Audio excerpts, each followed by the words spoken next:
So good morning, everyone. Good morning, dear participants, and good afternoon for those that are in another time zone.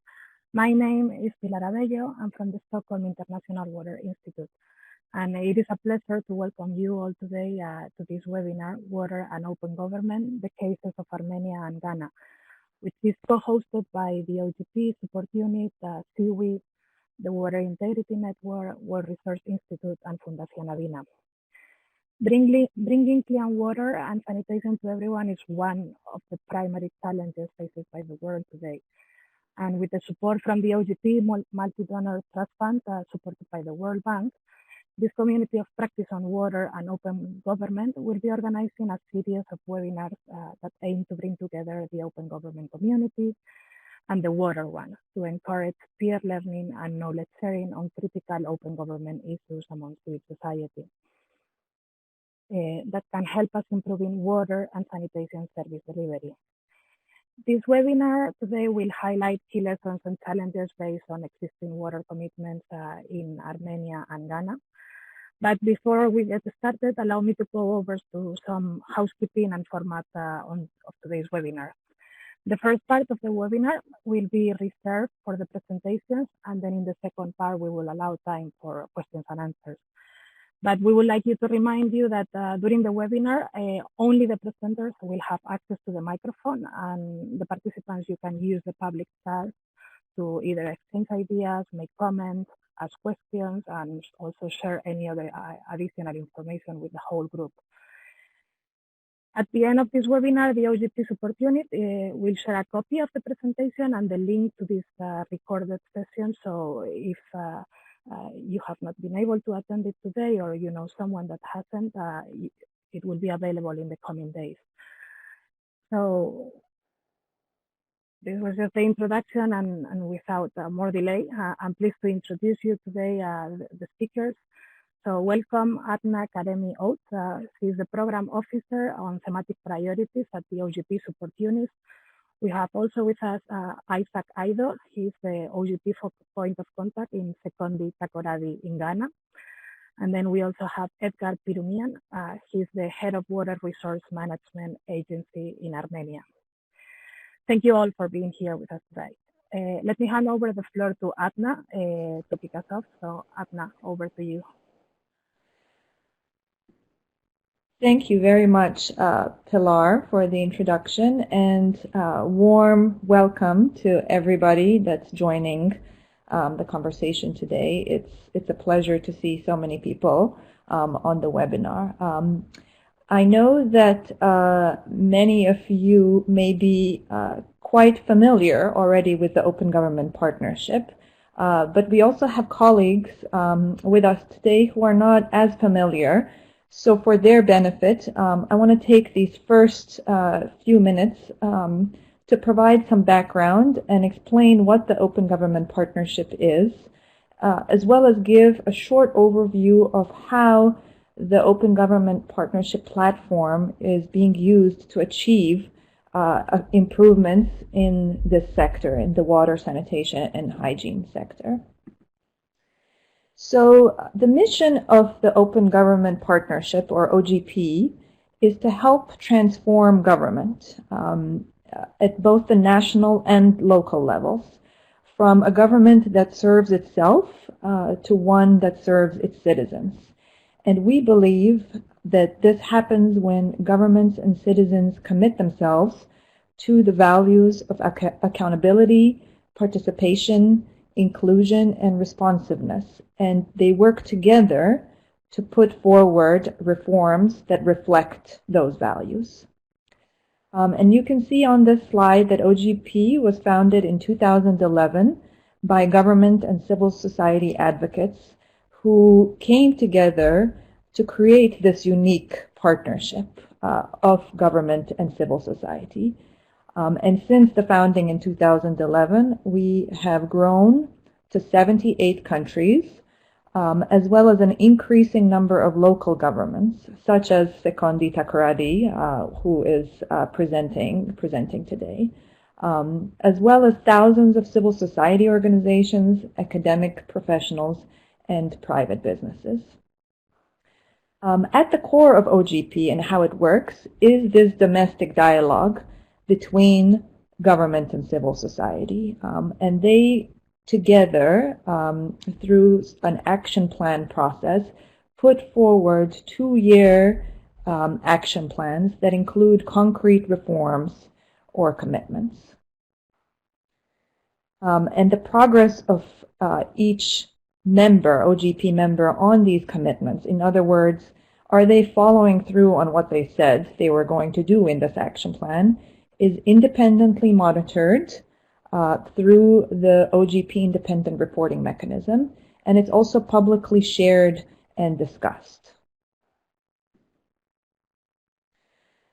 So in terms of how this sector, water, sanitation, and hygiene, is represented within action plans in OGP, this is an area that is certainly growing within OGP, but it still remains somewhat unpopular or unexplored.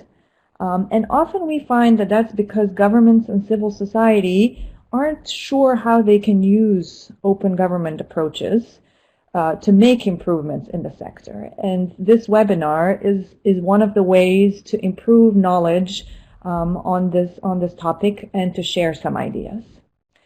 So historically, since 2011 and since the founding, we've seen OGP members put forward reforms or commitments that, one, and this is the middle of the slide, that create transparency about water and sanitation services, such as accessibility, for example, to water and sanitation services.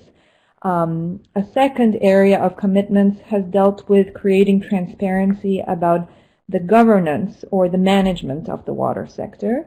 And then a third area has been about establishing public accountability in the sector, such as through citizen monitoring and feedback initiatives.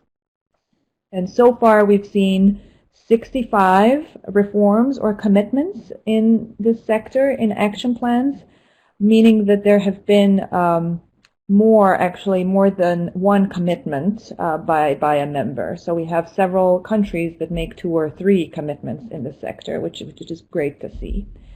And slightly over half of those have already been assessed by the independent reporting mechanism. And on the right side of the slide, you can see that most of those that have been assessed have been classified as ambitious commitments, with well over half of them already substantially completed. So today we're going to hear from 2 OGP members, Sekondi Takoradi in Ghana and Armenia, about their commitments. But I wanted to list just a couple more here very quickly, and if anyone is interested in knowing more about them, we are happy to share more information. One is from Uruguay, and it has a commitment in its 2016 action plan that is about getting civic participation in the National Water Plan. So what Uruguay did is they launched a dialogue as part of which nearly 2,000 citizens, academics, and government representatives contributed ideas for the plan and its implementation. So, you know, they really took an important step in terms of citizen engagement in what the National Water Plan should look like. Another example is from Brazil, which established a universal data platform for its Water for All program. And this data platform allows the public to continuously monitor the program's progress and results, which greatly enhances accountability. So those are just two examples, and we can share some links to these particular commitments in the chat section later in the discussion. So for my last slide, I want to discuss some recommendations that OGP developed as part of the global report last year. And the global report basically did an analysis on a few policy areas, including this sector, to suggest to OGP members what they could move to next in order to address the challenges that continue to exist in this sector. And these areas can be broken down into 3 buckets. So the first one is that OGP members can continue to make progress on the data side to improve decision making. So for example, this includes better data, producing better data around coverage, better data around service over time, and finally, data that's more disaggregated, whether it's at the regional level, municipal level, or by certain groups within the population, particularly vulnerable populations. And this allows better tracking and comparison. And then the second bucket is that OGP members could push further on the transparency side and open the policy process by, for example, making information on planning and finance data more publicly available, or by establishing monitoring systems, or building equity into plans to target vulnerable populations. So these are all the different ways, that OGP members could push further on transparency in the sector. And then finally, the third bucket, and this is something that has been, I would say, particularly missing in commitments, but in fact has high impact in terms of opening government, and that is to promote public participation and accountability.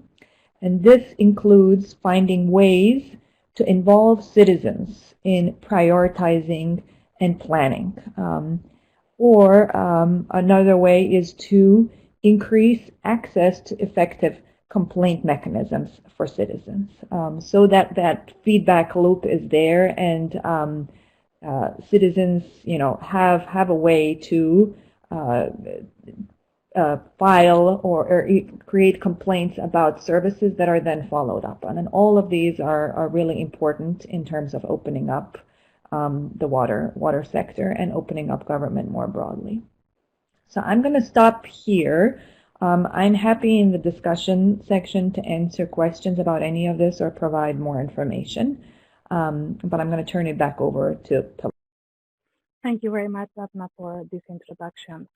And before giving the word to Isaac and Edgar, who they will be telling us about the actual implementation of the water commitments in Ghana and Armenia, I'm going to just briefly explain the community of practice that I introduced at the beginning on water and open government. So as a brief introduction, this started as an initiative around 2016, in which some water organizations, we were seeing the potential of the OGP mechanism into promoting and improving water and sanitation services. And last year, we got support from the OGP Multi-Donor Trust Fund, which is supported by the World Bank and the OGP Support Unit. And this has allowed us to start making this community of practice a reality. So why do we believe that this community of practice is needed? Well, we believe that adopting open governance reform can help the governments into strengthen their institutional capacity to deliver water and sanitation services. It also facilitates this coordination between the different stakeholders because of the co-creation process that the OGP has. But then also resolve some of the asymmetries on information between the users and then the water utilities and then the ministry level. So it allows for more efficient water and sanitation service delivery because there is more information in all the paths. So as I was saying, the Open Government Partnership allows and provides this good mechanism in which every 2 years we have the co-creation process between government and civil society outlining this action plan with specific steps and commitments. And what we want to have at the end of this is that policies reflect people's needs and citizens' needs in a better way. So for the countries that decide to join the OGP, that can provide different benefits. First of all, we could have an expanded group of champions advocating on water and service delivery, but from the open government community and from the water sector community. It also gives this inclusive multi-stakeholder forum for achieving the national directed towards public goals. It can also help countries to strengthen their political support into already water reforms that can be prioritized through these commitments on the action plans. It also helps to build trust between government and the citizens. And then, as Adna was mentioning, the independent report mechanism that the OGP provides, it also helps to improve accountability. So our goal as a community of practice is to bring together those two sectors, the water sector, the water practitioners, the water knowledge, and then the open government experts and their knowledge from also other sectors and other countries.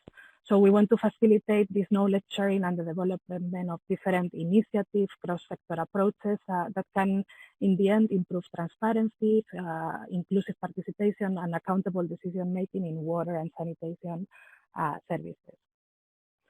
So on the activities that we have planned for the next year, we are planning to provide help desk support to different members. This is to governments and civil society that need technical information and expertise, so we can provide that kind of support.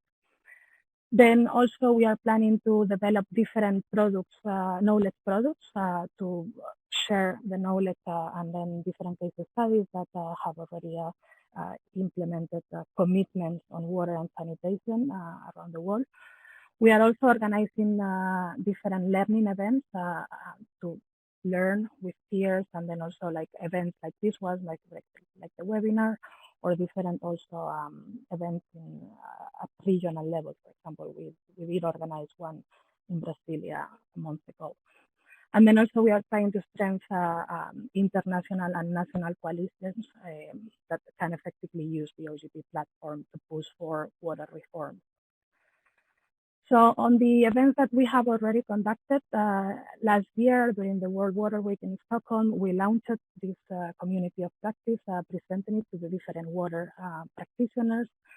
In November 2019, we were in Brazil supporting Article 19, that's a national organization advocating for access to public information in Brazil, and then they were doing this initiative into linking access to public information in relation specific to water and sanitation service delivery.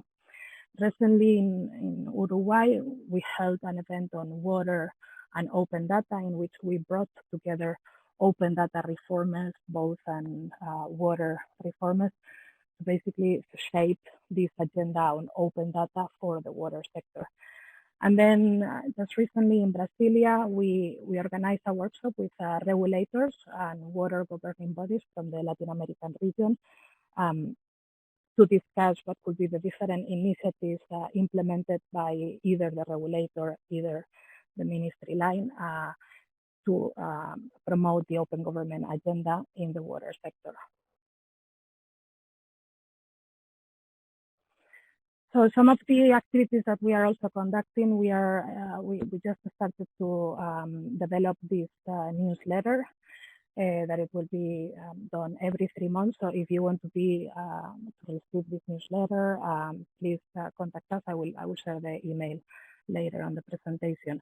And this newsletter aims to collect different initiatives and good cases around the world on open government and the water sector. We have also been very active into writing different blogs that try to highlight different specific themes or tools or mechanisms that could be used by the countries. And as the next steps, this is the first one is that this is the first webinar of a series of 8.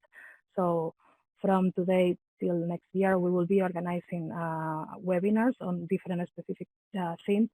Today it was the more general one, but as we organize the next webinars, it will be maybe more focused into thematic areas. Then we will be developing different knowledge products. One is a step-to-step guide for governments and civil society on how to navigate on the open government process when we want to implement water and sanitation commitments. We will be continuing with the newsletter initiative as well as the blog entries. One of the main activities that we are planning for next year is to draft an OGP water declaration that this could be signed by OGP country members as well as civil society organizations, in which we want to establish an agenda on open government for the water sector. So if you are willing to collaborate on this, please write to us, because we will be happy. This is a collaborative effort into the drafting the declaration. And then also, if you will be willing to sign the declaration, please also contact us. As I was explaining before, there is also this help desk support, and this is more focused for countries and civil society organizations that want specifically to have a commitment into their national or local action plan. We can provide also this support into drafting the commitment, looking for other experiences, and so on. And there will be some in-country specific support in Chile, Indonesia, and Tunisia. So you can join us to this community of practice by either bringing different water sector experts into the OGP commitment process at both national or local level. You can also participate in the different events and webinars. You can also share with us water tools and resources. So if you have good cases studies that you would like to see, for example, highlighted on the newsletter, you can contact us, and then we can co-write together on the newsletter, so your experiences are known by the whole community. You can also join us by developing new commitment ideas, or also be part of the OGP declaration. We will be sharing the PowerPoint, so the links that are here you could access to develop and to help developing the OGP declaration, and also on identifying different opportunities for a stronger engagement between the water and the open government actors. Here is our email. So if you want to be part of this community of practice, please just write us an email or contact us. So we will be adding you to this contact database, and then we like to see you part of this community of practice. So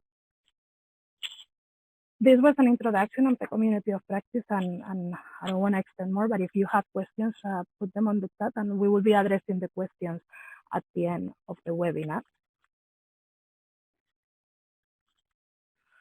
So now I'm going to give the word to Isaac Aidoo, and he is the OGP point of contact for Sekondi Takoradi in Ghana.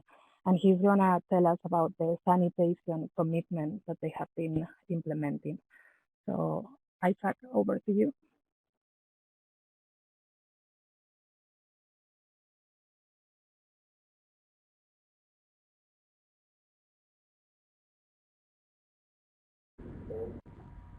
Hello? Hello? Yeah, I hope everybody can hear me. We can hear you, Isaac. Yeah, okay, thank you. Yeah, thank you. Like you have rightly said, my name is Isaac Aidoo, the OGP for Sekondi Takoradi, Ghana, one of the pioneers in the OGP. Before I respond to the questions that were given to me, I will briefly, I want to give a brief situational in the country and our context. I'll start by saying that Ghana is one of the least countries in Africa with poor sanitation statistics. And to address this challenge, the current government has established a ministry for it called the Sanitation and Water Resource Ministry. So the goal of the ministry is to contribute to improvement in the living standards of Ghanaians through increased access to and use of safe water, sanitation and hygiene practice, and sustainable management of water resources. According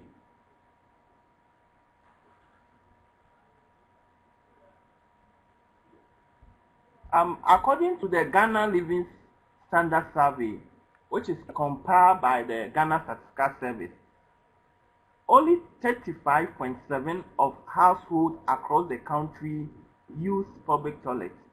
19% of households across the country resort to open defecation. 81% of Ghanaians lack access to improved sanitation or entirely without toilet facilities. So you can see the picture at the national level. When you come to secondary Takoradi, about 78% of households residing in informal sector within the secondary Takoradi metropolis have undesirable access to toilet facilities. Only 17% of residents in the secondary Takoradi metropolis have access to improved household toilet facilities. The over-reliance on such public toilet facilities, which is about 83%, which are mostly in deplorable condition, has given rise to high incidence of open defecation, air pollution, and spread of some communicable diseases. The situation of inadequate sanitary facility is further compounded within schools at the basic level. Out of a total of 252 basic schools in our metropolis, only 24% have access to toilets, urinal and hand washing facilities on their compound. The increasing unwelfare situation of the secondary Takoradi metropolis is evidenced in the 2017 District League table sponsored by UNICEF and the Ghana Center for Democratic Development, where STMA placed 201 out of 216 districts. So some of the benchmarks that were used are open defecation and access to potable water. So these are the reasons that informed our commitment. So how was the process of developing our commitment? I might say that this commitment was rolled over from our first action plan, which was prepared in 2016 and implemented in 2017, into our second action plan. The process of developing this action plan was very participatory and active involvement of all key stakeholders. Capacity building from the multi-stakeholder group, community levels engagement, focus group discussion, questionnaires for the media, radio discussion were employed in the process. You were able to expand the number of communities engagement from 4 in 2016 to 10 in 2018. So in the 2016 process, we went through 5 main phases. And I might acknowledge that when we were developing our first action plan, we received a technical support from Reboot. Then they had funding from William and Hayward Foundation. So they came all the way from US to support us to prepare our first action plan. So in that, we went through 5 main processes. The first phase was desktop and design research, where they did a desktop review with us to know the situation. Then we move on to the second phase, where we had consultation and sensitization. Then the third phase was what? Exploring opportunities. Our fourth phase was developing and prioritizing commitment. Then our final phase was action plan development. So this was the process we went through during the first phase, the first action plan, that we came up with this collaborative commitment on sanitation. Then during the second action plan, I must say that we have improved. We improved tremendously upon the first process. So we had a three main phase that we went through in the development of our action plan. The first phase was for taking stock, stakeholder mapping, and building synergies for a smooth kickoff.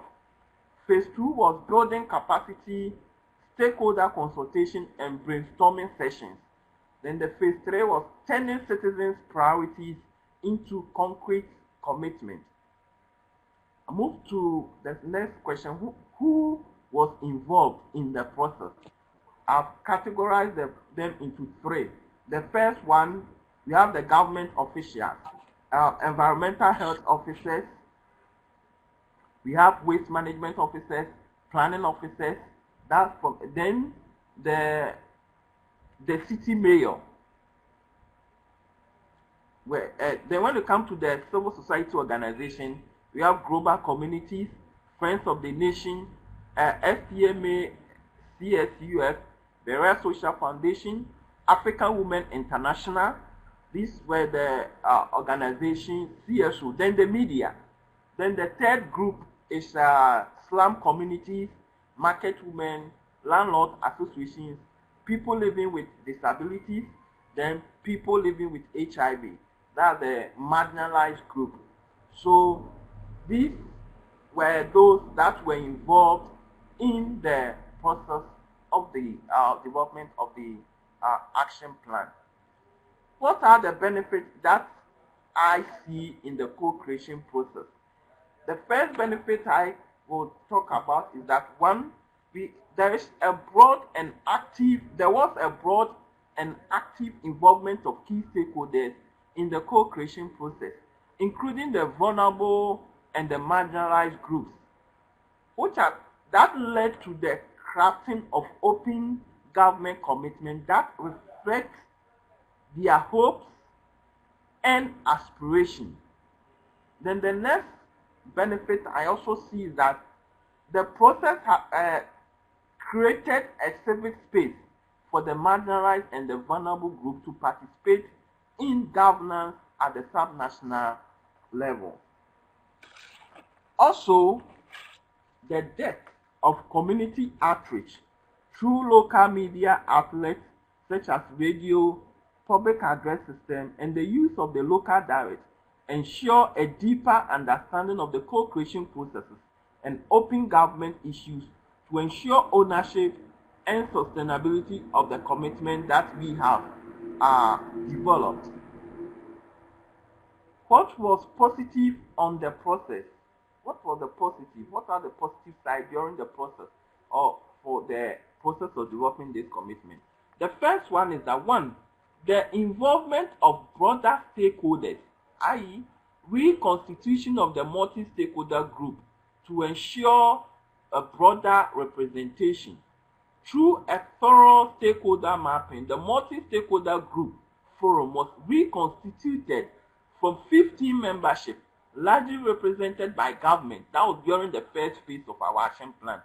Now to 40 membership with a good balance between government, civil society, and other stakeholders. The new membership consists of 17 representatives from government, 15 representatives from civil society organizations, media, and vulnerable groups. And I must say that the landlord associations or the household are within this category. Then 8 from the private sector. The next one. Another positive side is that there was an expansion in the level of engagement and consultation from 4 to 10 communities. In all, a total of 1,141 people were directly engaged in crafting this commitment. Out of this number, 799 were women and youth, 27 were persons with disability, and 26 people living with HIV and AIDS, and another 10,000 people were indirectly reached through several radio programs. And with this engagement, the people dialogue with what relevant government representatives on open government approaches to enhance service delivery in infrastructure, water and sanitation, and land use planning. Another positive side was the diversity of stakeholders was very significant, from civil society organizations, government, private sector, community leaders, landlord associations, persons living with disability, persons living with HIV, fisher folks, farmers, traders, and the media. So you can see the positive side of our engagement. The number of people that were involved in crafting this commitment is a plus. Some of the lessons learned. One, political and leadership commitment is key for successful co-creation and implementation. Two, active involvement of all stakeholders ensure ownership and sustainability of commitment. The creation of civil space for the vulnerable and marginalized groups has given them a sense of what? Belonging and hope that they are part of the government process. Then, what do I see? No, who is involved in the implementation? One thing I must say is that the stakeholders that were involved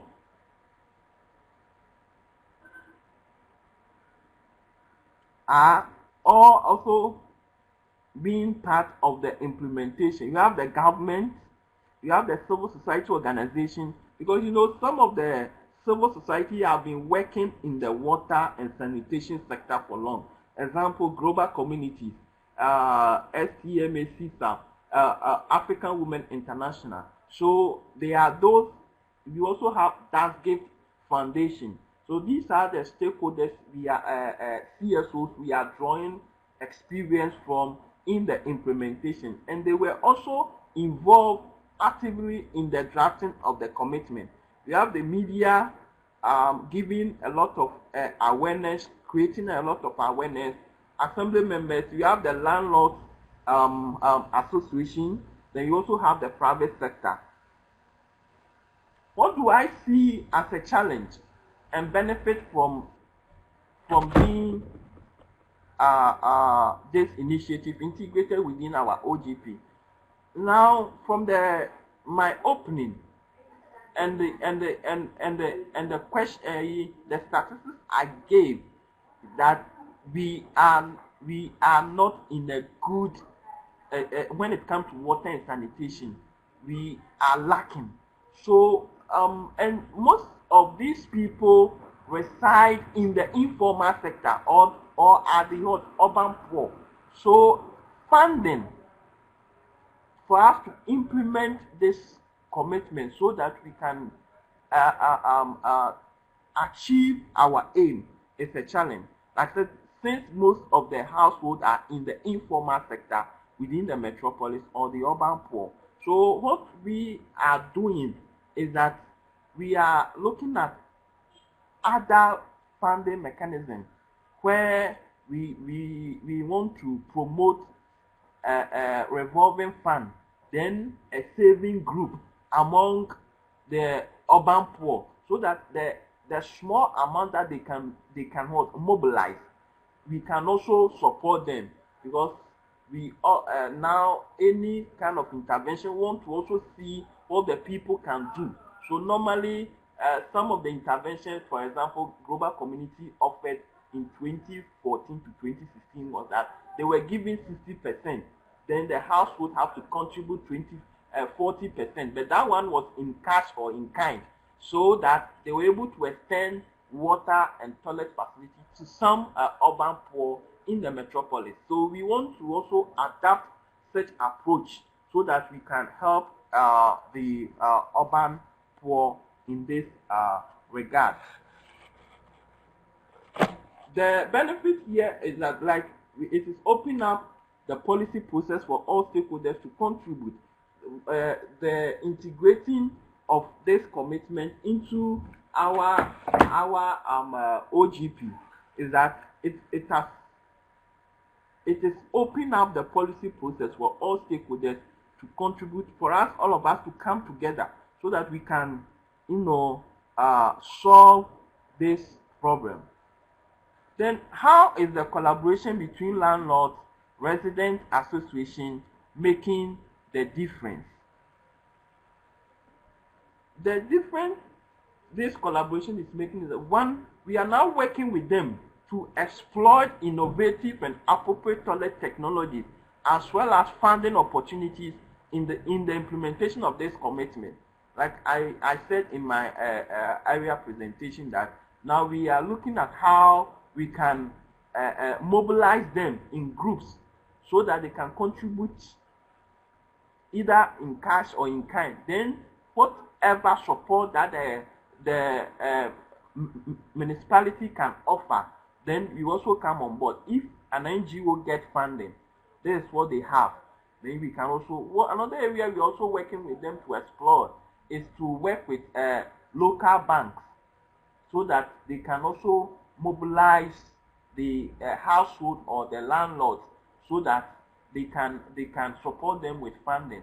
And the reason why we want to introduce the revolving fund is that almost all of the households lack collateral, so the bank cannot give them loan to improve their sanitation facilities.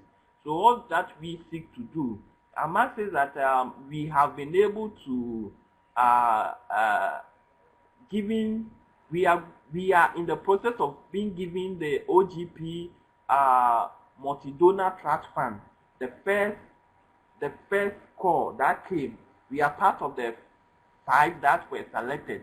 So we are getting some support for the implementation of this commitment. So one approach that we want to use is the revolving fund, so that we can give them a form of collateral. Then the bank can come in to support these landlords and the household to improve their sanitation facility. Then my last question, or my last point is here. What are the benefits from the consultative process with broader interest groups, landlords association, metropolitan assemblies, civil society organizations, including STMA and global community, to integrate data collection? Now, every stakeholder has embraced that water and sanitation is a major problem which needs urgent attention in the secondary tackling. So all the CSOs, their resources, both technical and financial, they are offering it to the municipal or the metropolitan assembly, so that all of us can help tackle this problem that we are facing as a metropolis and also as a nation. So in order for us, and our main target here is on the SDG goal 6, that ensuring availability and sustainable management of water and sanitation for all, where we are looking at target 6.2, which is by 2030 we need to achieve adequate and equitable sanitation and hygiene for all, and we are targeting to end open defecation, whereby we are paying special attention to the needs of women and girls and those in vulnerable situations. So when you look at this target under the goal 6, we have started working on this one NGO. Now we are introducing even changing rooms in the facilities that we are constructing for the basic schools, so that during the menstrual cycle they can go there to have change. So to be able to work or to achieve this, we are going to work with this group for us, one, to generate a more accurate data on the availability of household toilets, and also to develop a strategy on how to close the gap in service in low-income communities. So, in brief, with the last question, we are all the stakeholders now know that this is a challenge. So we are all working together to solve this problem with their technical knowledge and their resources. Together, we will leave no one behind. Thank you.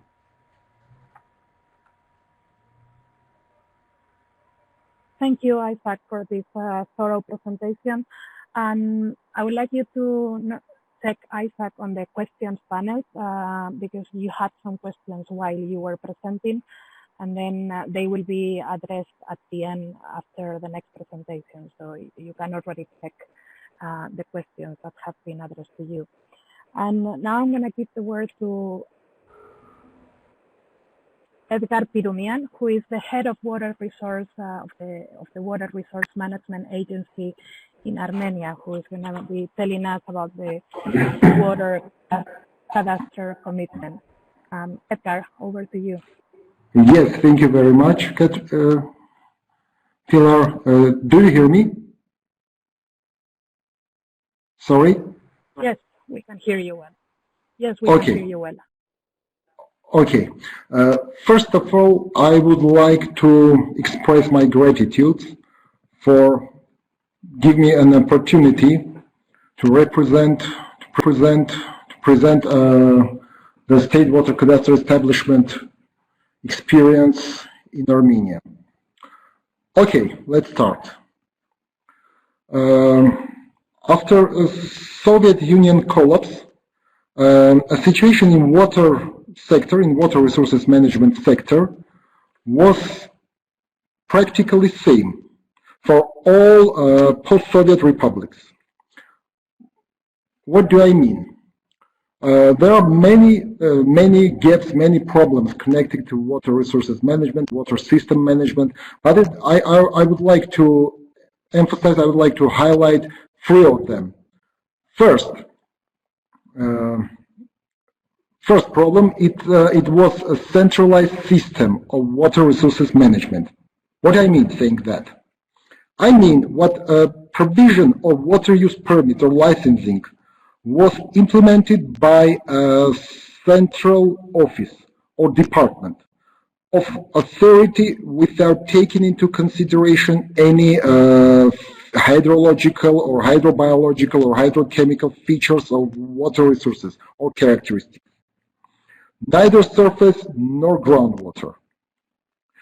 Situation was getting worse if we had shallow mountain rivers, as in Armenia. This approach brought to the quite serious situation for water resources, such as inadequate water quality, water scarcity, inappropriate water allocation between water users, etc. Besides above mentioned, I would like to mention about second general issues. Was that different authorities were responsible for different water resources. We faced a situation where water resources data were accumulated in different authorities. And when our ministry or some decision maker started to implement water resources management or started to assess some package of water resources permit, it was like wandering in the dark room, because we didn't know anything about the specific situation in place. Providing someone a water use permit, decision maker really didn't understand about the required available water resources. Recognizing that, the government launched a step-by-step process of water resources management reforms. Undoubtedly, these reforms had to bring us to integrated water resources management implementation. First of all, one of the most important steps towards these reforms was an establishment of appropriate legislation fundament. In this slide, I would like to mention about 4 general steps towards reform, toward implementation of something not mentioned about only state water cadastre. And first important reform should be legislative reform. And as a result, an absolutely new water code was developed and adopted by the government in 2002. This code was developed according to state-of-the-art principles such as integrated water resources management principles, including basin management principles, etc. And as a cornerstone of this resources management, as I mentioned, was principle of IWRM. Because of lack of time, I don't want to reflect on it more detailed. I'm sure every one of our presenters, of our participants, know very much about these norms, about these approaches. But for the right and useful implementation of the principles of IWRM, only river basin management was not enough. We needed a tool that had to collect all required information on water resources and users in one place. Because I mentioned about that, all data was absolutely scattered. And this tool would be a powerful instrument for integrated water resources management, including basin management. And in such a way, the concept and the meaning of the state water cadastre has been established as a legislative norm in the water code.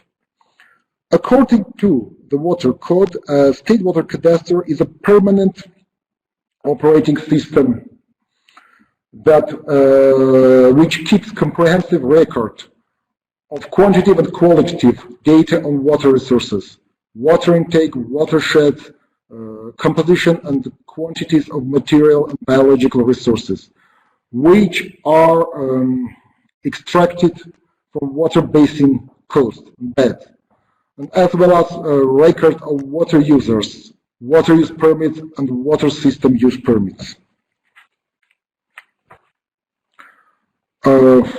Namely, this concept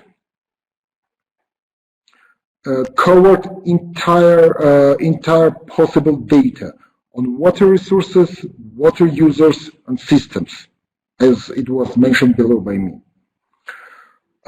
Besides the water code, the number of government decrees regulating procedures of cadastre conducting were adopted also. So,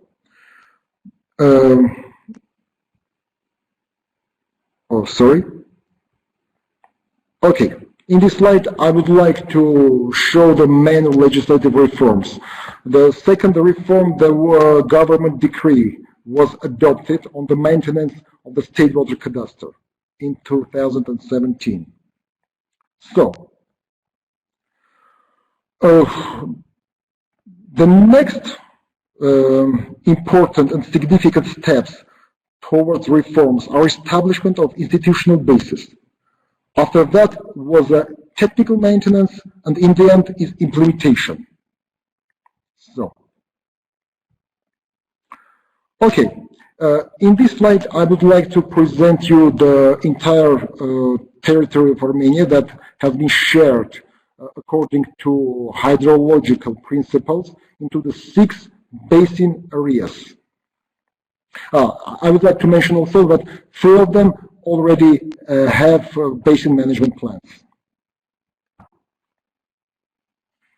Okay, what do we have next? An institutional basis. In 2002, in the structure of the Ministry of Nature Protection, Water Resources Management Agency was established, which was the main responsible agency for water cadastre implementation and conducting. Agency in its structure has a division of water cadastre and monitoring. In this slide, I would like to present the main institutional basis. Legislative and institutional reforms were still not enough. The next important step was technical maintenance of the conducting and implementation of the state water cadastre. What do we have here? The main supporting platform for the cadastre conducting is a state water cadastre information system. The system consists of water users' data, including actual water use, water resources and system conditions. Saying systems, I mean artificial reservoirs, pumps, etc., pipelines. Besides that, it includes geological information system also.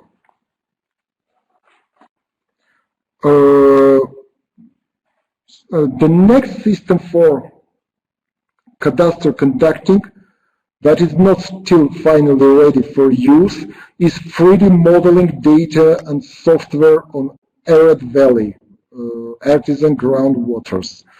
I'm very briefly trying to describe a situation in arid valley for your understanding of its importance for us.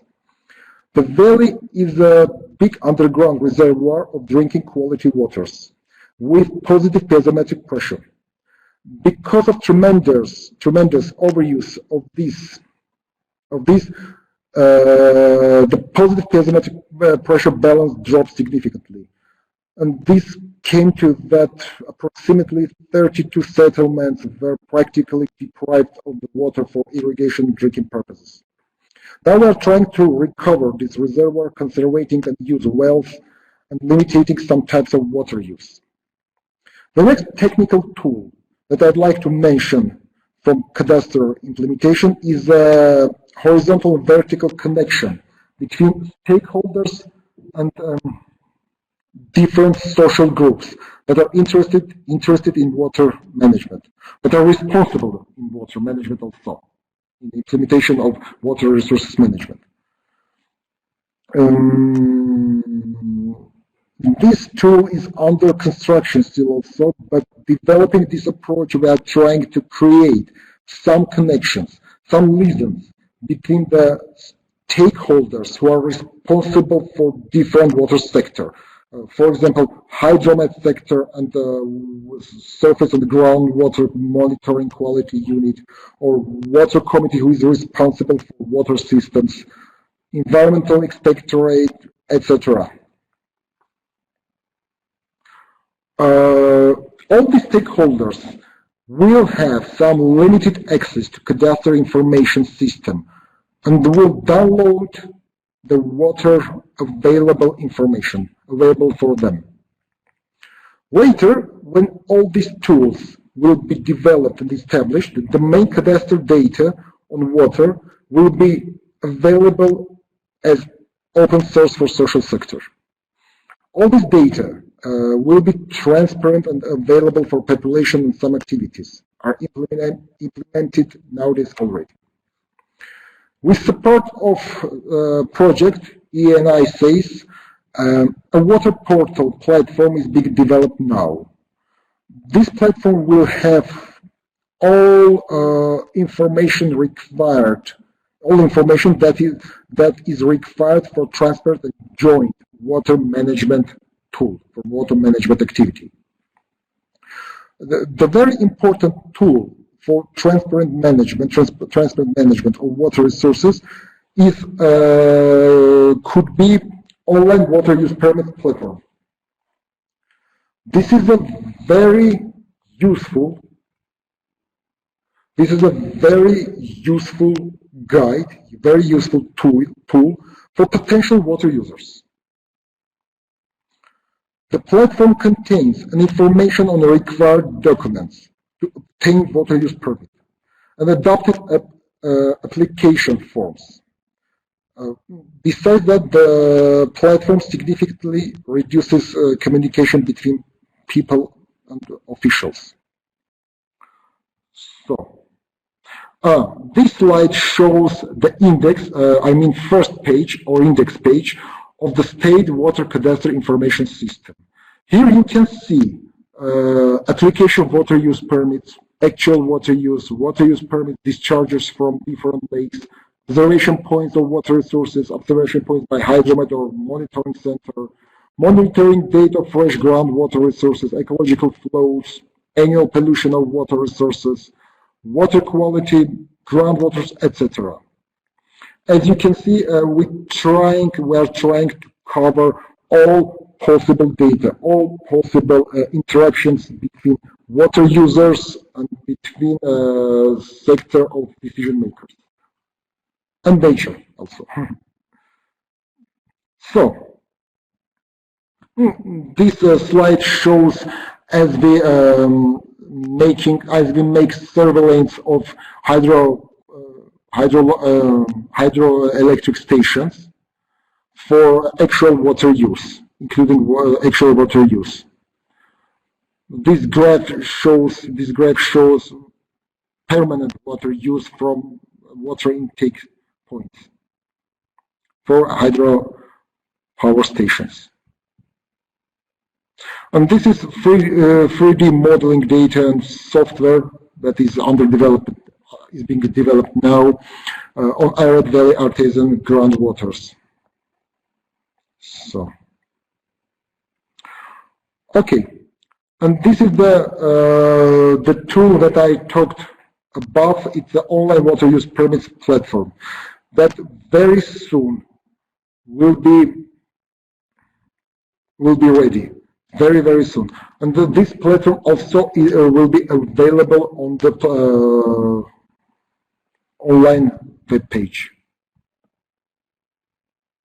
So, okay, what the state water cadastre development perspectives for us? First of all, involvement all possible stakeholders, including public participations. As I mentioned above, involvement all stakeholders, we can achieve transparent and very fair management of water resources, involving all stakeholders, as authorities, the public sector, including different NGOs, or people who is interested in water resources management problems. And this goal can be achieved making transparent state water cadastre data as well. Second one, development supporting system for decision makers at water permit application evaluation stage. Establishment an accomplished and fulfilled water cadastre is not an end in itself for us. This data must help as decision makers, so public sector, and as a tool that should be designed and established that will analyze all necessary and available data at the all range of water bodies, and will help us to provide with the very right and equitable decision. In its turn, such tool has to be useful for water users and people also to understand water management process and procedure in an understandable and visible way. And the third development perspective is the integration of state water cadastre to basin management organizations. As I mentioned, we have 6 basin management organizations on the territory of Armenia, and decentralization of state water cadastre to these organizations will help to accomplish state water cadastre issues, state water cadastre data. Okay, on this slide, I would like to show you an involvement of all possible stakeholders, including public participation for decision making and creating a strong liaisons, strong vertical and horizontal liaisons and connection between each other. Here we have intersectoral stakeholders, local civil society, mass media, communication channels, and communication tools also. So this slide shows us a proposal of global scheme for data management activities, saying that as I mentioned above, vertical and horizontal liaison between all stakeholders who will be responsible for downloading the data into the water state cadastre information system. Okay, and this is the last slide that I would like to talk about. This is the development supporting system for decision making, as I mentioned above. This is just structure of our perspective of our destination of that tool that could help us, not only decision makers. Also, it could very useful for people who want to be water user or people who is very interested in water management decisions, water management problems. And this system will be very useful. And this system will lay on the transparent water base data, water database. Okay, thank you for your attention. Thank you very much, Edgar, for your presentation. So please, if you have any questions for Edgar, we will be addressing them now. We will have 20 minutes for questions and answers. And maybe let's start with Isaac, who has some time to think about the answer. At the beginning, we had one question from Jasmine Shu, who said, it sounds great, the amount of people, marginalized groups you engage. Could you please explain how you reach these people? Did you go to the communities themselves, or was it expensive? Were the marginalized groups hard or easy to find? First question, how were we able to reach these groups? In the first place, we engaged their leadership. Each of the groups has leaders. And what we did was that the group leaders are also part of the 40 member multi-stakeholder group that we constituted. So we have a representative of the people living with disability or people with disability. Then we also have a representative of people living with HIV on the group. And we also have representative of the communities, a rep representing the communities. So then you also have a traditional ruler on the team. So aside the 40-member group, you also have a 9-member working team that serves as the technical team, working group for the 40-member group. So the 9-member will meet and put whatever decision and everything together and present it to the multi-stakeholder for their endorsement or any recommendation to be implemented. So we first engage the leadership, then from there they mobilized their group. Then we went and meet them. So normally it is the 9-member team that goes to the various communities to meet them. So because we went to the community, the cost involved was very low. It was only our transportation cost. Then during the meeting, provision of water for the participants. So it was less expensive than to transport them to a central place where we could have had no. That one would have been more expensive. So the marginalized group were not hard to reach because we established the rapport with their leaders. Then they linked us up to the various groups to be able to engage them. Then the second question was how else are we measuring impact in terms of water and sanitation improvement? I must admit that for now, we do not have a more accurate indicators that we are using to, measuring impact of water and sanitation. So what we are going to do as part of our multi-stakeholder, as part of our OGP trust fund, fund that we are going to benefit from. One critical area that we are looking at, I even mentioned that we want to generate a more accurate data on the availability of household toilet, because the data we have is quite old, so we need an updated one, a current data on the availability of household water and sanitation facility. Then from there, as part of we are going to engage a consultant to do that for us, to develop a more data, and this data we want to make it accessible online so that people can access this data. So we want to engage a consultant to do this for us.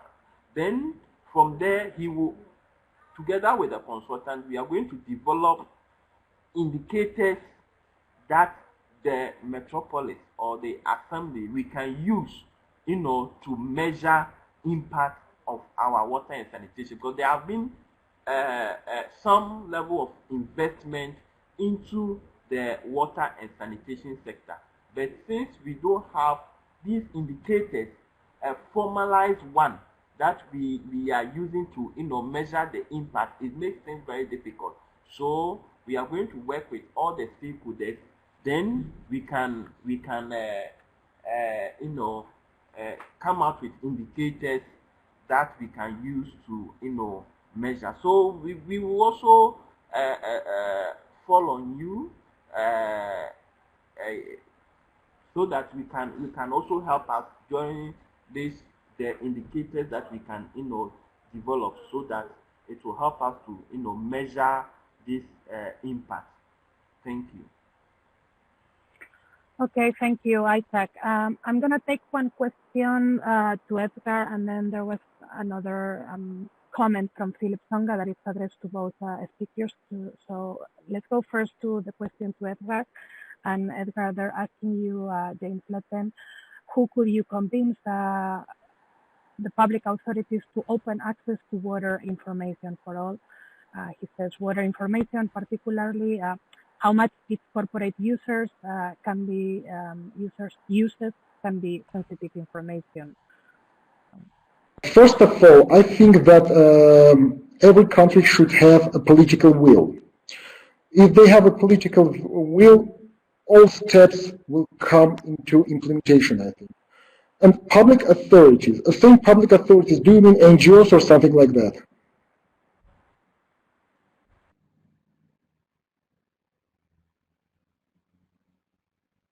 Okay, I'm continuing. If we mean, for example, NGOs, it's very useful, it's very important to design some reform, to design some legislative act to involve NGO sector into the decision making. In this case, we have in Water Code some regulations. Maybe Coach, I answered also to Coach Spider at the question. What mechanism or practices exist to hear from citizens' problems, quality issues citizens have? So, I'm adding that procedure to giving a water use permit includes public hearing part before decision making. And this platform is very useful for us. Many packages of water use permits have been not adopted, have been rejected after hearing the public hearings. So. Thanks. And I would like to address this comment from Philip Songa. He was saying that in both presentations, in the one from Ghana, they did not reference the link to IWBRM, and on the IWBRM, there was not reference to the WASH. So he would like to think if you think that the two of them should be integrated, and the links between the WASH sector and the IWBRM one should be more looking into when we talk also about open water management from the bottom up. So he was saying, what do the speakers think? And then secondly, he said that none of the speakers has mentioned the SDGs. So not even the SDG 6, how does OGP promote the achievement and aligning with SDGs? So maybe this one can be taken by Adna. Thank you. Thanks, Pilar. And thanks, Philip, for your question. I think actually Isaac did discuss SDG 6 towards the end of his presentation, and how you know, they're addressing the needs specifically of you know, children and girls. But I think it is an important point to come back to, actually, because you know, the SDGs are certainly a framework across policy areas for the Open Government Partnership to you know, align with you know, the values and the goals within the various SDGs with commitments. And this is a kind of guidance that we provide to the countries that we work with, to as much as possible integrate the various SDGs, including SDG 6, into how they write and in the commitments. You know, the commitments are supposed to be very specific, are supposed to be ambitious, are supposed to have a very concrete sort of steps and milestones within a 2-year timeline. It doesn't mean, you know, that you try to do everything in 2 years, but that you maybe spread it out over several action plans. But building in what the SDGs set out is, you know, should be very much part of what you put in those milestones. What are you working towards? And we have a lot of OGP members that are doing this in various policy areas. On justice, for example, on gender is another example. But I do take your suggestion that this, you know, is an important thing to integrate in the way that we publicly talk about the water work. So it's very, very well taken, and I appreciate that. Pilar, do you have anything to add from the water community of practice perspective on this SDG 6 question? Yes, thank you, Adna. Yes, as you were saying, I mean, for us, it's obviously linked to the SDGs agenda, and yes, I think Philip's point is very well taken. Into we should start trying to link better these two angles. But of course, the agenda on improving water and sanitation service delivery, it's obviously linked with the SDG, not only the SDG 6, but other SDGs like SDG 16 and so on. So thank you very much, Philip, because it's true that we try to link. Thank you. I don't know if there are more questions coming.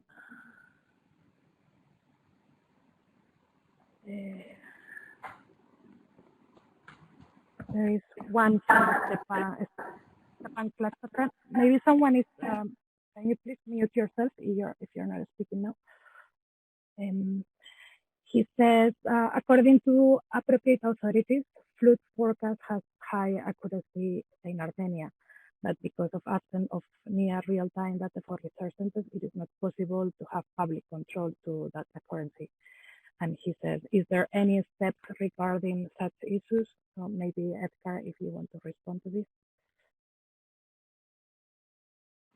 You mean like Cold Spider questions? Sorry. Yes, if you could respond to Stefan. Okay, yes. Undoubtedly, we have a lot of mechanisms and practices to make public hearings visible and hearable. First of all, according to Water Code, a number of activities should be provided by public hearings. First of all types of basin management plans that should be developed must be, before adopted by government, must be implemented in this way. Public hearings must be implemented. Second one, water use permits. Before give water users a water use permit, we should arrange a public hearings. As I mentioned above, many packages of water use permit drafts were rejected only according to public hearings data or their negotiations. Besides that, water standards, according to our the national legislation, also should be adopted. Before adoption, the public hearings should be arranged also. It's very briefly.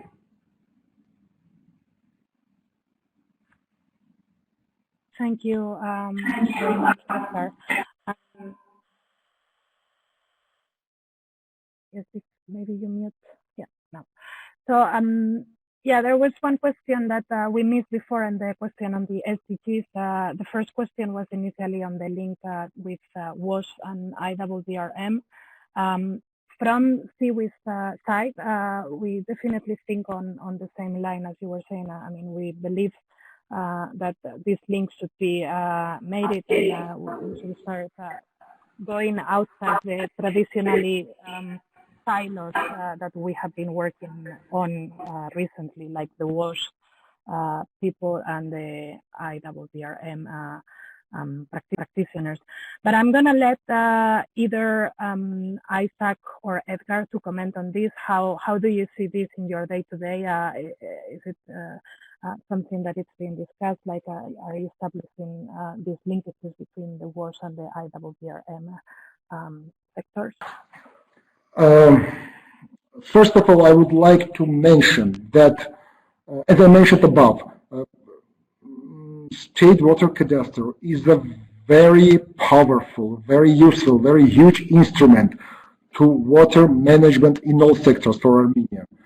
And if we are looking at WASH as a water resources management, it's one part of water resources management, it also could be included, because knowing all water quantity and quality data, we should respond very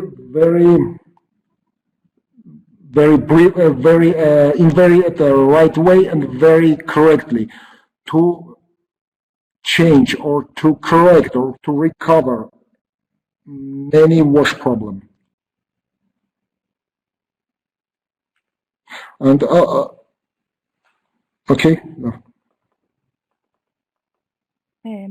Yes. What about Isaac? Do you have any comments on this question about the link between WASH and IWDRM? How are you working with this? Yes, thank you for the opportunity once again. For the integrated water resource management, you know, when it comes to water resource management, mostly it's done at the ministerial level. So we at the municipal or the local level or the subnational, we some of how we collaborate with the Ministry of Sanitation.